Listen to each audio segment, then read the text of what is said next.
Hey, what's going on, everyone? How you guys doing? Matt Jarbo here, $3 Theater. And one of the interesting things that's come out of this whole Gina Carano situation is how many people out there simply misunderstand the situation as a whole. But one of the people I think who actually understands it better than most finally spoke out about it, and that is actually Jesus, fuck me.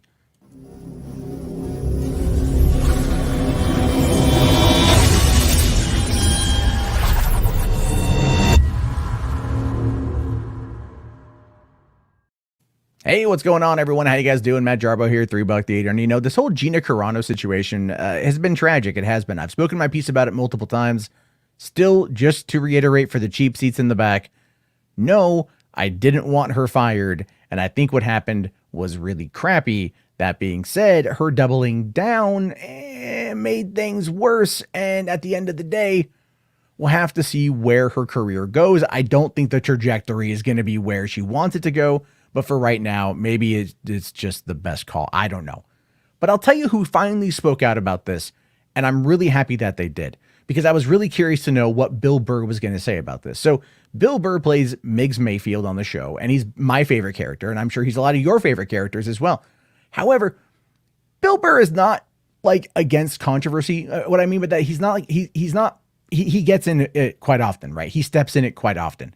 And so he understands the mob of cancel culture. He understands how this kind of thing works.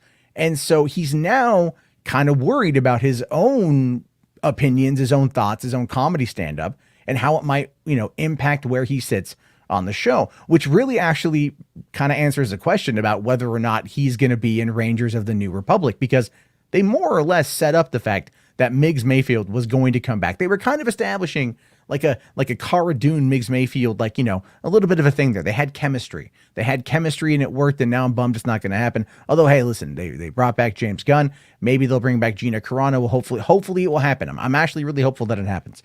But on his podcast, when talking about this, Burr said a couple very interesting things. One, he said that Gina was an absolute effing sweetheart, which I concur with. I don't think there's a mean-spirited bone in her body. Ill-educated, potentially ignorant.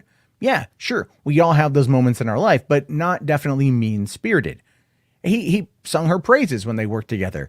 So the thing with that is, he's now worried that people are going to be coming after him for the things that he has said. Now, remember when he hosted SNL a few months ago and he made some jokes? The cancel culture mob came after him then, but it was minimal. It was minimal because he kind of stays in a certain lane. And I think Disney and Jon Favreau and Kathleen Kennedy, they all really know about Bill Burr, and they also know that he's insanely popular. Clearly, I think at the end of the day, more popular overall than Gina Carano. So that is maybe not a bee's nest that they want to kick just yet. But he's concerned because he said that there are people that are lying in wait, that they just wait for you to screw up and they use it as a way to go against you. And the truth of the matter is, he's 100% right on that. He is in no way wrong on that at all. There are people out there who will watch and pay attention to and log every single thing you do or you say, and then they find ways to use it against you when the time comes. Take things out of context. They try to hype it up online. I've been canceled before. I know exactly what that's like. I know exactly what kind of weird, twisted minds go to work on this kind of stuff. I've had Child Protective Services called about my kids. I've had people make just absolutely disgusting, insane claims about me. So I get it.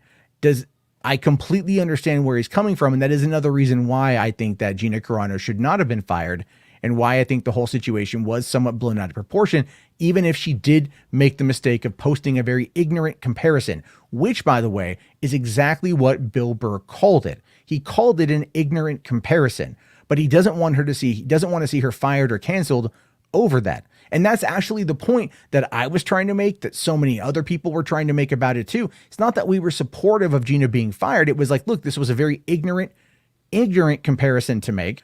And it's being forgiven across the board. It's being just completely whitewashed across the board, swept under the rug. And that's not, what I mean? That's the meat of the issue here.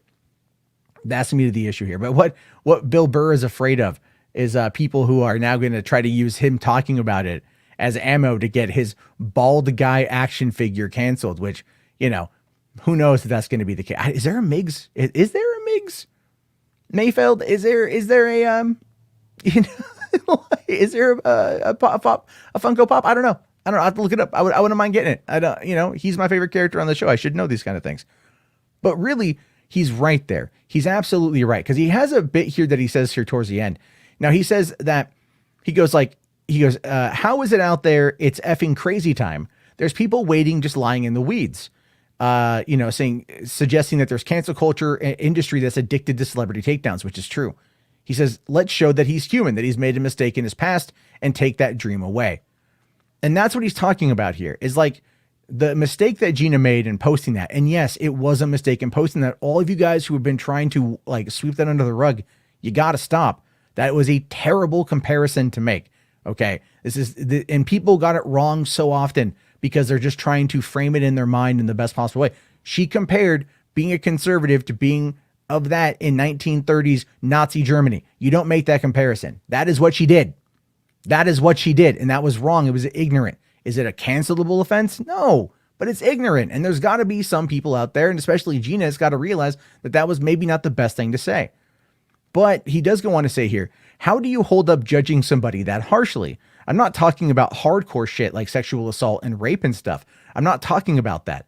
Now it's becoming like, hey, you made an ignorant comparison. There goes your dream. I look at that and say, who the F stands up to that? And that's actually really, really the whole issue here.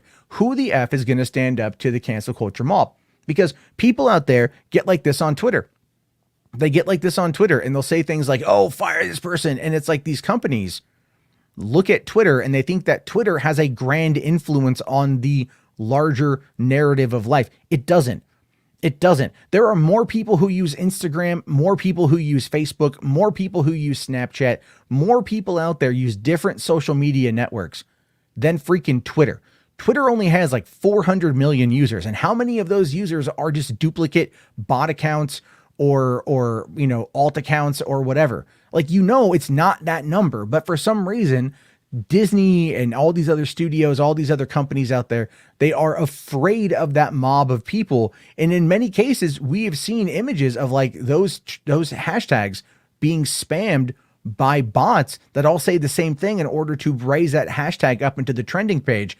And that ends up putting more eyes on it, even though it's been manipulated to get there. And in the case of Fire Gina Carano, Gina even said herself, and this is something that I do agree with her on, people were tagging that into things that were unrelated to Gina Carano and anything that she had said.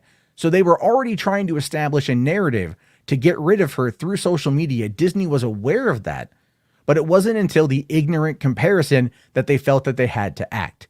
And that, of course, is the downside to it. So in this situation, Bill Burr is 100% correct. How do you stand up to people who are anonymous on social media that want to see you canceled? Truth of the matter is, guys, I don't know if there's actually a way to do it. And I've had a couple years to think about this. The people who have anonymously said the worst things in the world about me, not just me, but many, many, many other people. There's a person, and I'll just say this, there's a person who was canceled for claims of sexual assault that didn't happen. He proved himself, right? I think he's a terrible individual. I think he is a bully and a toxic person and just a disgusting human. But every time that comes up, somebody always throws out that, oh no, he's a rapist line. And the truth of the matter is he's not. And so no matter how I feel about that person, I will always say, no, that's not true. That's a lie. Because that's how you do it. You got to get them on like the meat of the argument and not try to put false accusations out there or repeat bad information because you are a bad faith actor. And that is the problem with social media.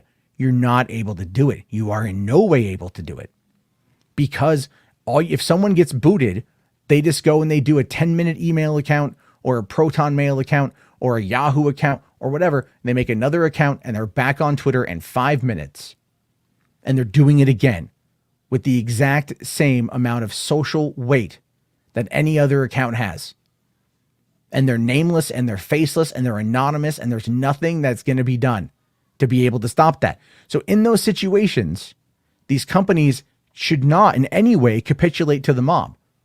They shouldn't capitulate to the mob, but they do because they're afraid. And so when you get people like Bill Burr, that's like, I'm kind of stuck in this weird zone because like, you take someone's dream away because they made an ignorant comparison? No, you don't. You talk to them. You let them grow. You show that they're human and they make mistakes. It's what they do after the fact that's got to show you whether or not they learn or whether or not they're still going to go down the self-destructive pathway. But unfortunately, the mob is the mob, and the torches and the pitchforks have only gotten more powerful because they've been given that power by companies. They've been given that power by these organizations that live in fear of them. When the average person in Iowa doesn't give a crap about whatever Gina Carano posted. You know, they don't give a crap. I mean, I'll give you an idea. There was that guy, that country singer that said the N-word, and he got dropped by his talent agency and dropped by a bunch of other things, and his albums skyrocketed in sales. They canceled Gina Carano's action figures. Her other action figures and Funko Pops all sold out, and now they're priced much higher because they're a collector's item. When you have this kind of cancel culture, it doesn't do what you want it to do. It's not a teachable moment. It becomes a cash grab for a cottage industry that is using that negativity as a way to profit. It's a weird world, and we all play